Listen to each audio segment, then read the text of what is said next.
മലയാളികളുടെ സ്വന്തം സഞ്ജു സാംസൺ ഇന്നത്തെ ഒറ്റ മത്സരത്തിൽ 4 അവാർഡാണ് സഞ്ജുവിന് കിട്ടിയത്. ക്രിക്കറ്റ് വിദഗ്ധർ പോലും സഞ്ജുവിനെ വാഴ്ത്തി പാടുകയാണ്. അതുപോലത്തെ പ്രതിഭയുള്ള കളിക്കാരനാണ് സഞ്ജു സാംസൺ. എന്നാൽ BCCIക്ക് സഞ്ജുവിനെ ആവശ്യമില്ല. അങ്ങോട്ടും ഇങ്ങോട്ടും തട്ടിക്കളിക്കുകയാണ്. എങ്കിലും സഞ്ജു വിട്ടുകൊടുക്കാൻ ഒരുക്കമല്ല. ബാറ്റ് കൊണ്ടാണ് സഞ്ജു വിമർശകർക്ക് മറുപടി കൊടുത്തത്. ഇന്ന് സഞ്ജുവിന് 4 അവാർഡാണ് കിട്ടിയത്. ഇതിനെക്കുറിച്ചാണ് നമ്മൾ ഇന്നത്തെ വീഡിയോയിൽ നോക്കുന്നത്. ഇതുപോലത്തെ IPL ന്യൂസിന് വേണ്ടി ഈ ചാനൽ മറക്കാതെ സബ്സ്ക്രൈബ് ചെയ്യൂ. 71 റൺസാണ് സഞ്ജു ഒറ്റയ്ക്ക് നിന്ന് അടിച്ചുകൂടിയത്. സഞ്ജുവിൻ്റെ ബാറ്റിംഗ് കൊണ്ട് തന്നെയാണ് രാജസ്ഥാൻ ഇന്ന് കളി ജയിച്ചത്. സഞ്ജു മാത്രമല്ല, ജൂറലും ഇന്ന് നല്ലൊരു സപ്പോർട്ട് രാജസ്ഥാന് കൊടുത്തു. ഇന്നത്തെ ഒറ്റ മാച്ചിൽ സഞ്ജുവിന് 4 അവാർഡാണ് കിട്ടിയത്. ആദ്യത്തെ അവാർഡ് ഏറ്റവും മികച്ച രീതിയിൽ 6 അടിച്ചതിനാണ്.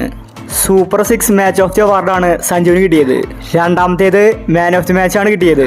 മത്സരത്തിലെ ഏറ്റവും മികച്ച കളിക്കാരൻ അതായിരുന്നു സഞ്ജു. മൂന്നാമത്തേത് അൾട്ടിമേറ്റ് ഫാന്റസി പ്ലെയർ. ആ ഒരു അവാർഡും സഞ്ജുവിന് തന്നെയാണ് ഇന്ന് ലഭിച്ചത്. നാലാമത്തേത് best striker of the match. ഈ ഒരു അവാർഡും സഞ്ജുവിന് കിട്ടി. ഒറ്റ മത്സരത്തിൽ 4 അവാർഡാണ് സഞ്ജു വാരിക്കൂട്ടിയത്. സഞ്ജു മികച്ച രീതിയിലാണ് രാജസ്ഥാൻ ടീമിനെ മുന്നോട്ട് കൊണ്ടുപോകുന്നത്. രാജസ്ഥാൻ ടീം ഓരോ മാച്ചും ജയിക്കുന്നുണ്ടെങ്കിൽ അതിന് കാരണം സഞ്ജുവാണ്. സഞ്ജുവിൻ്റെ മികച്ച ക്യാപ്റ്റൻസിയാണ് രാജസ്ഥാൻ ടീമിനെ വിജയിപ്പിക്കുന്നത്. ഇതുവരെ 9 മാച്ചിലെ 8 എണ്ണത്തിലും രാജസ്ഥാൻ ജയിച്ചിരിക്കുകയാണ്.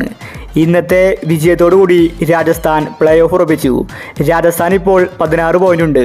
ഇനി രാജസ്ഥാനെ തടയിടാൻ സാധിക്കില്ല.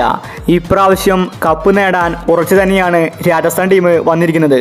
സഞ്ജുവിൻ്റെ ക്യാപ്റ്റൻസിയിൽ ഇപ്രാവശ്യം രാജസ്ഥാൻ ടീം കപ്പ് നേടുമെന്ന് തന്നെയാണ് എല്ലാവരും പറയുന്നത്. സഞ്ജു ഓരോ മാച്ച് കഴിയുന്തോറും കൂടുതൽ ആക്രമണകാരിയായി വരികയാണ്. അപ്പോൾ ഇന്നത്തെ കളിയെ പറ്റി നിങ്ങളുടെ അഭിപ്രായങ്ങൾ താഴെ കമൻറ്റ് ചെയ്യുക. ഇതുപോലത്തെ IPL ന്യൂസിന് വേണ്ടി ഈ ചാനൽ മറക്കാതെ സബ്സ്ക്രൈബ് ചെയ്യൂ.